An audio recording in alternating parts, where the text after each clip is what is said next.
Hi and hello watch fans and welcome back to Chronopolis Radio. Today I'll be handing over to our newest team member, Vuk Radic, to interview the guys from Arsene Lippens. Enjoy!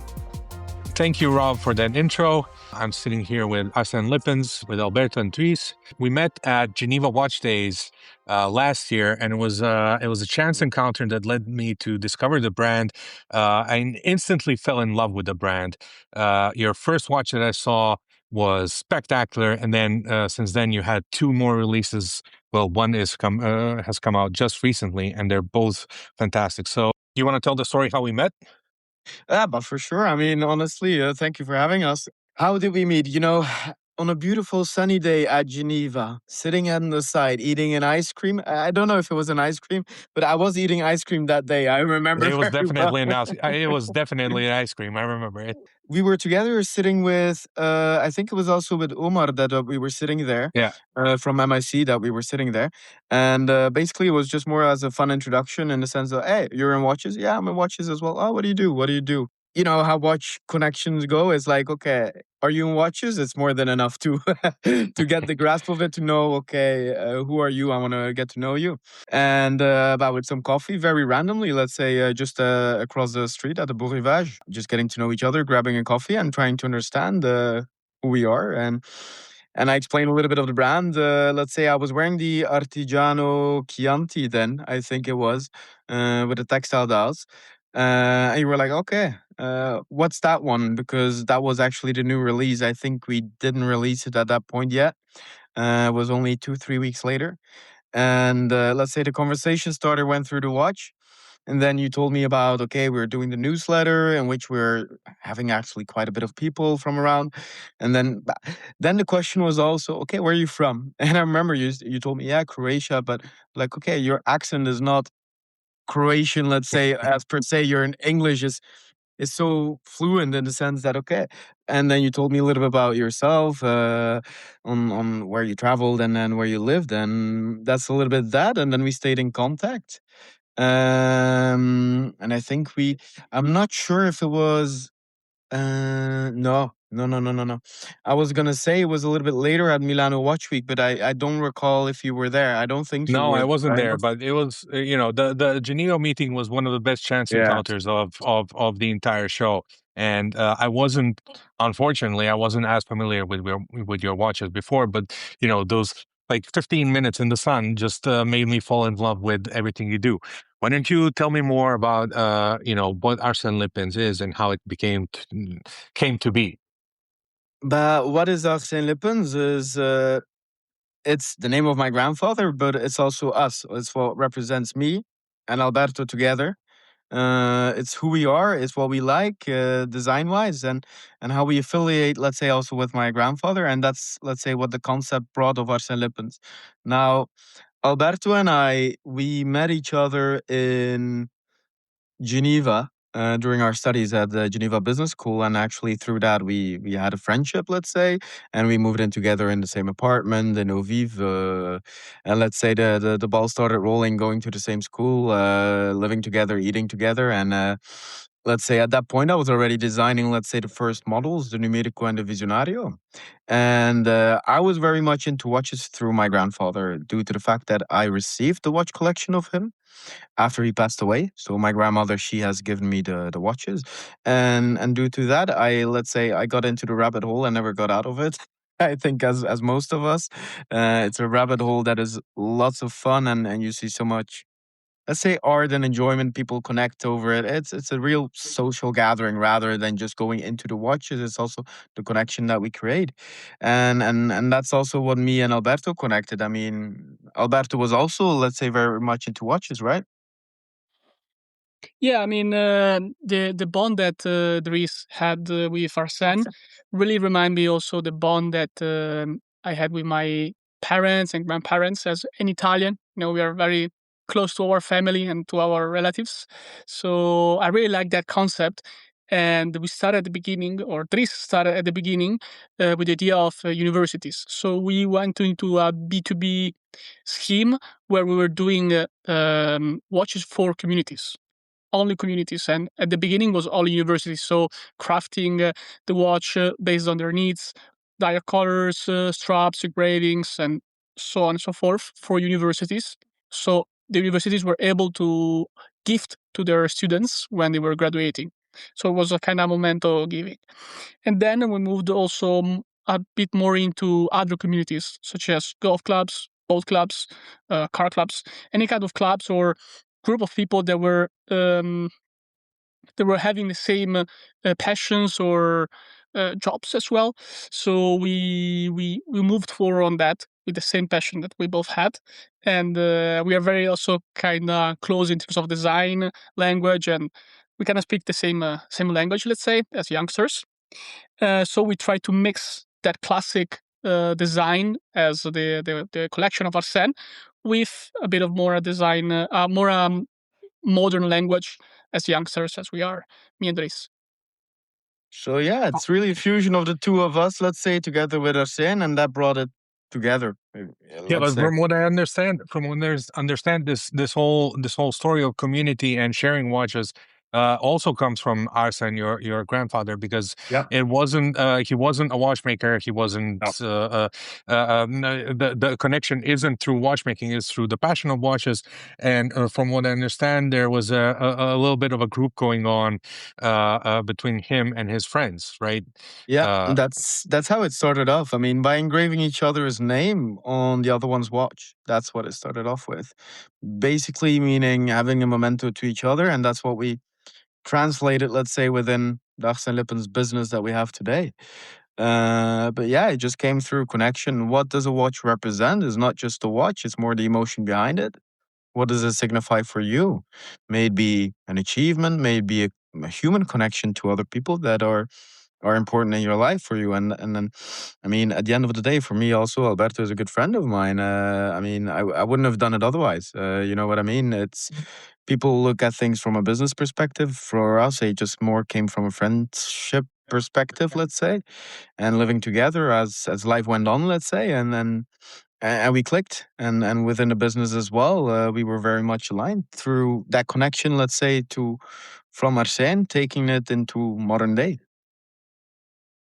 How many collections are we looking at now? Because you have some collections that are out of stock and won't be returning, and there Yeah. are a couple of active collections right now, right? Yeah. Numerical is the first one that we actually did together with the Visionario and during the Kickstarter, Mhm. let's say. And then later on, we offered it also for B2B and such. Those have been archived now. Numerical was a Swiss made quartz watch with the Ronda 515. Now, that one was also for the universities that we worked with. Now, for the public, this one is archived. The Visionario, which was with the La Chouperet movement, L113, has now been archived as well, which was our origins chronograph, let's say.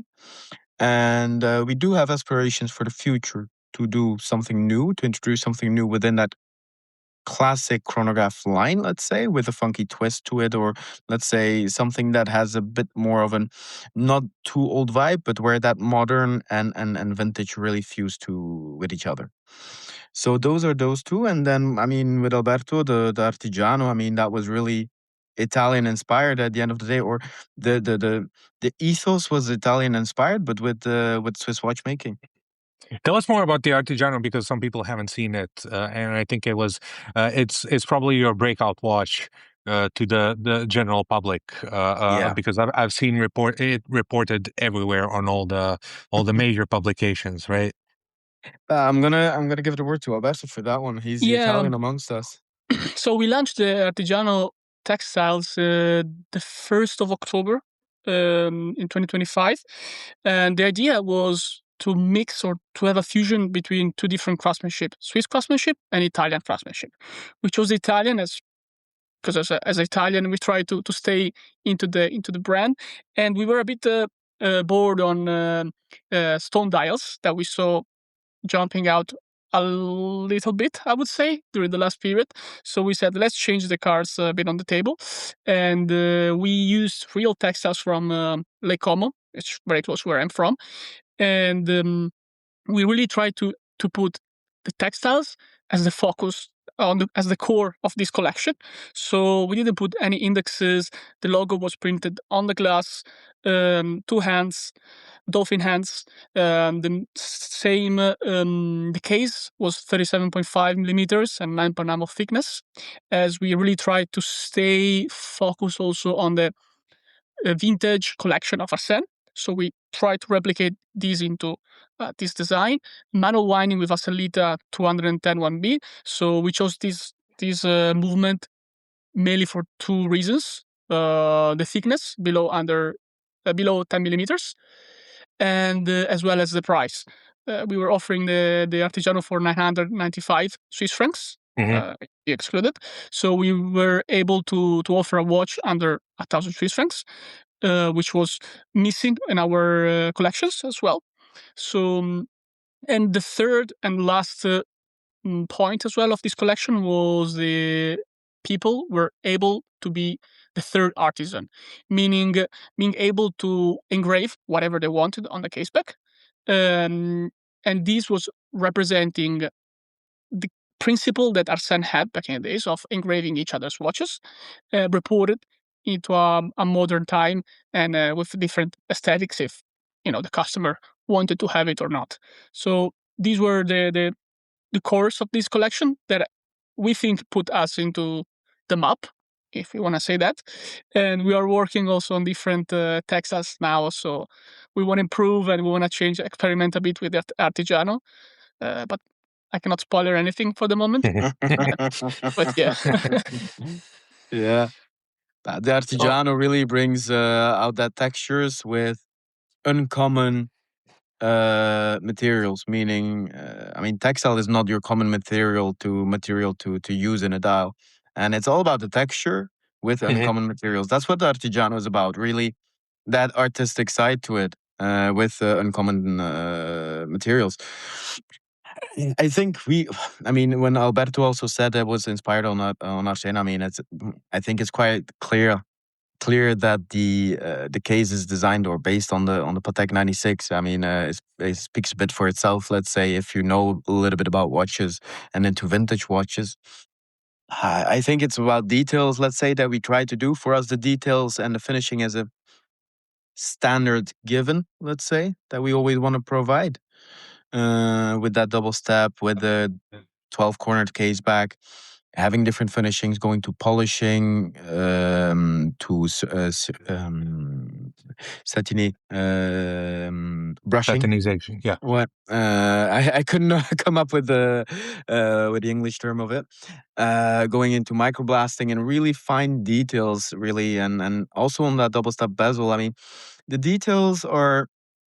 The details should be, for us, a standard given, so that the experience on the way the watch looks is there. The twist is the textile dial. I don't think many others have done it. I think it's been done a couple of times, but not in the sense that is being offered at this price range.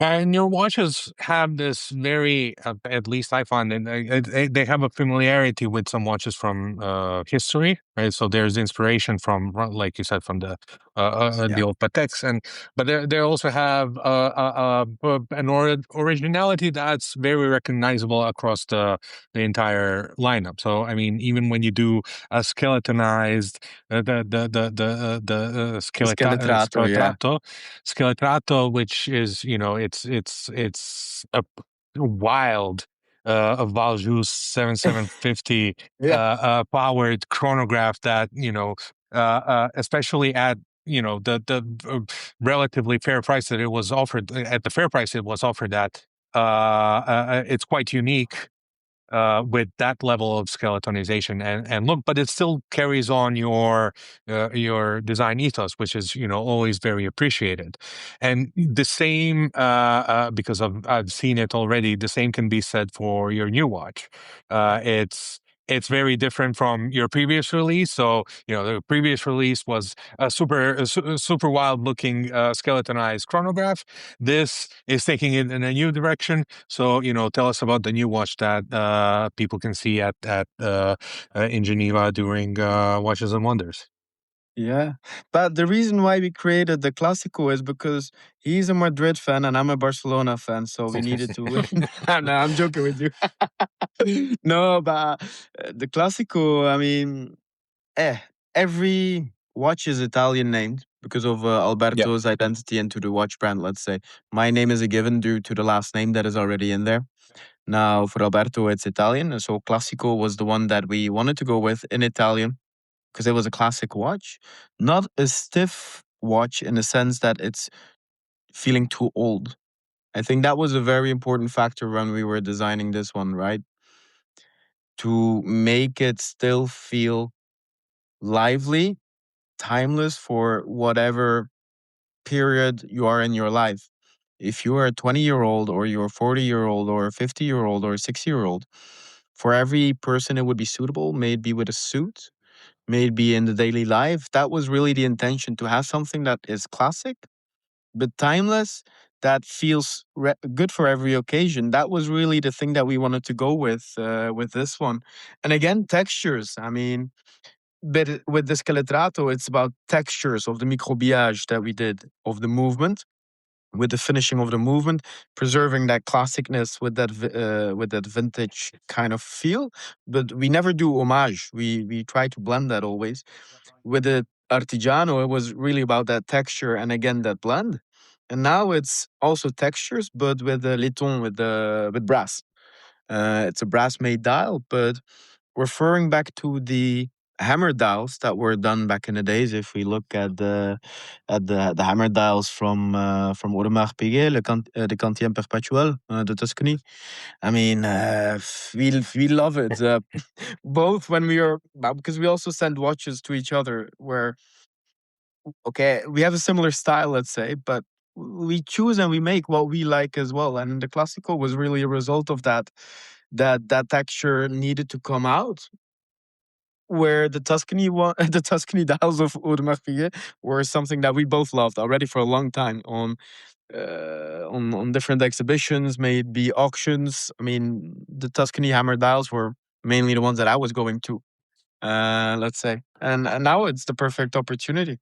And together with Alberto, I mean, we made a video. He played an Italian chef.